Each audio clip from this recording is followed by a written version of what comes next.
सास के साथ सोने वाली बहू। रजनी और अमर की शादी को अभी कुछ ही महीने हुए थे। अमर अपनी पत्नी रजनी से बहुत प्यार करता था।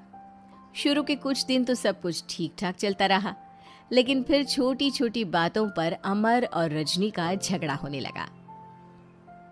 अरे, तुमने फिर से गीला टॉवेल बेड पर डाल दिया। कितनी बार तुमसे कहा है कि सारा बेड गीला हो जाता है। अरे गुस्सा क्यों कर रही हो? गलती हो गई मुझसे, अगली बार ध्यान रखूंगा। बस हर बार पर बस यही कह के चल देते हो। सारा दिन सफाई तो मुझे करनी पड़ती है ना। देखो रजनी, इस तरह नाराज मत हो। मैंने कहा ना, मैं ध्यान रखूंगा आगे से। और फिर रात के वक्त रजनी अपना बिस्तर उठाकर बेडरूम से बाहर जाने लगती है। अरे क्या हुआ रजनी? सुबह वाली बात पर अभी तक नाराज हो क्या? नहीं, ऐसी कोई बात नहीं है। तो फिर तुम अपना बिस्तर लेकर कहाँ जा रही हो? मैं मम्मी जी के कमरे में सोने जा रही हूँ। मम्मी जी अकेली है ना। अरे कैसी बात करती हो रजनी? शादी के बाद लड़कियां अपने पति के पास अपने बेडरूम में सोती हैं। सास के पास कौन सोता है? मैंने कहा ना, मेरा मन कर रहा है, इसलिए मैं मम्मी जी के पास सोने जा रही हूँ। अरे रजनी, मेरी बात तो सुनो यार।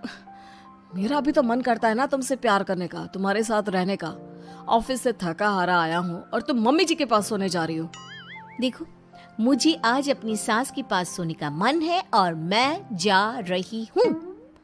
इतना कहकर रजनी अपनी सास के साथ सोने के लिए उनके कमरे में चली जाती है। रजनी बेटा, तुम यहाँ? मम्मी जी, क्या मैं आपके पास सो सकती हूँ? हाँ हाँ बेटा, क्यों नहीं, क्यों नहीं, बिल्कुल सो सकती हो। लेकिन सब ठीक तो है ना? अमर के साथ झगड़ा हुआ है क्या?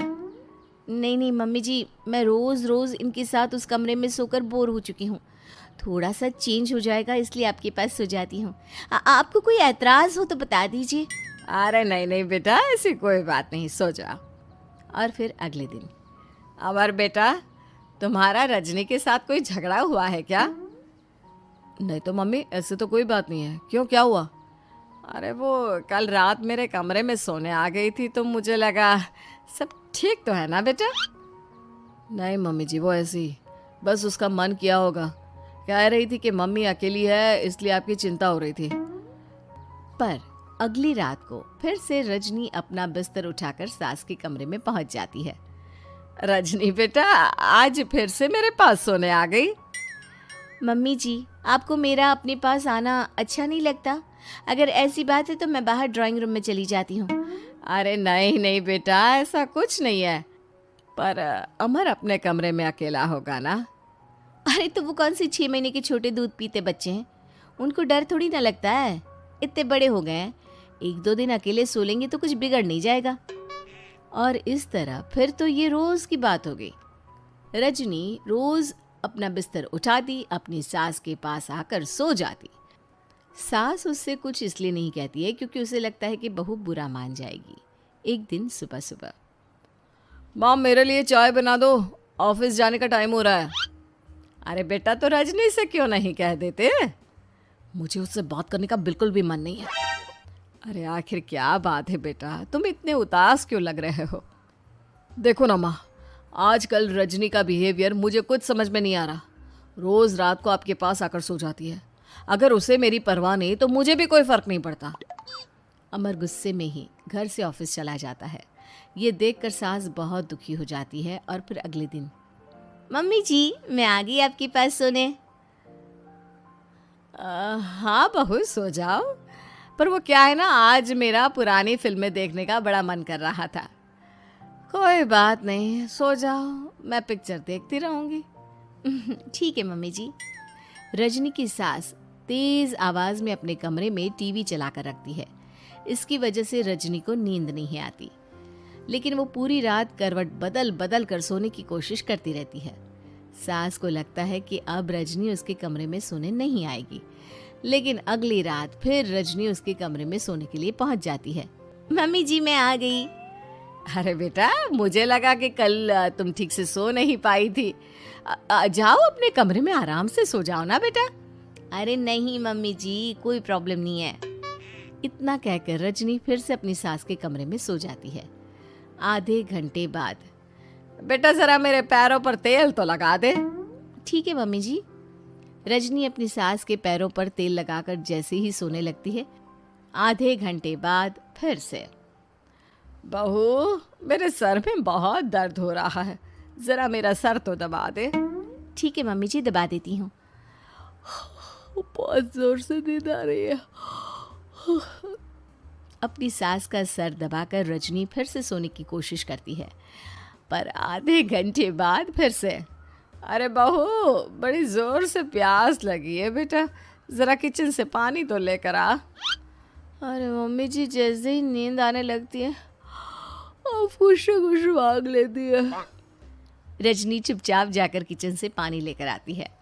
इस तरह रजनी की सास पूरी रात हर आधे आधे घंटे पर उसे किसी न किसी बहाने से जगाती रहती है। रजनी परेशान हो जाती है।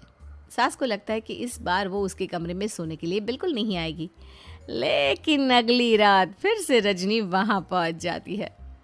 मम्मी जी, आज मैंने आपकी दवाई, पानी सब कुछ लाकर रख दिया है। अब आप प्लीज़ चुपचाप सो जाइएगा और मुझे भी सोने दीजिएगा। देखिए 2 रातों से ना मैं सो ही नहीं पाई हूँ। अच्छा ठीक है बेटा, सो जा। थोड़ी देर के बाद रजनी की सास बहुत ज़ोर ज़ोर से खर्राटे लेना शुरू करती है। खर्राटे इतने तेज़ होते हैं कि रजनी के कानों में दर्द होने लगता है। हे भगवान, मम्मी जी को क्या हो गया है? क्या करूँ, कहाँ जाऊँ मैं? परेशान होकर रजनी वापस अपने कमरे में जाती है। रजनी, आज तो बहुत दिनों के बाद अपने बेडरूम में सोने आई हो। आ जाओ। वैसे भी तुम्हारे बिना मेरा मन नहीं लगता। क्या करती, तुम्हारी मम्मी के खर्राटों ने तो मेरी नींद उड़ा कर रखी है। अब मुझे यहीं पर सोना पड़ेगा। अगली सुबह, अरे रजनी बेटा, रात को कहाँ चली गई थी? मैं तुम्हें कितना ढूंढ रही थी, मैं तो डर ही गई थी। मेरी बहू न जाने कहाँ चली गई। कहाँ जाती मम्मी जी, अपने कमरे में गई थी। और आजकल ना आप मुझे जानबूझकर बहुत परेशान करती हैं। अगर मुझसे कोई गलती हो गई हो तो सीधे सीधे क्यों नहीं कह रही हैं? 3 रात हो गई है, मुझे ठीक से नींद भी नहीं आती। रजनी, ऐसे क्यों बात कर रही हो? मम्मी ने क्या कर दिया? आप अपनी मम्मी से क्यों नहीं पूछते? मैं बहू हूँ तो क्या इसका मतलब ये है कि दिन भर काम करो और रात में भी चैन से ना सो? रजनी बेटा, बड़ी नादान हो। इसीलिए तो जानबूझकर मैं ये सब कर रही थी, ताकि तुम अपने पति के पास जाकर अपने बेडरूम में सो जाओ। शादी को सिर्फ 6 महीने हुए हैं और तुमने मेरे कमरे में आकर सोना शुरू कर दिया। यह तुम्हारी शादीशुदा जिंदगी के लिए अच्छी बात थोड़ी ना है बेटा।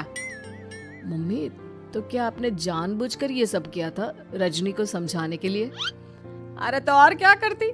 दुनिया की पहली बहू है ये, जो पति को छोड़कर सास के साथ सोने चली थी। इसीलिए मुझे इसके लिए थोड़ा बुरा बनना पड़ा।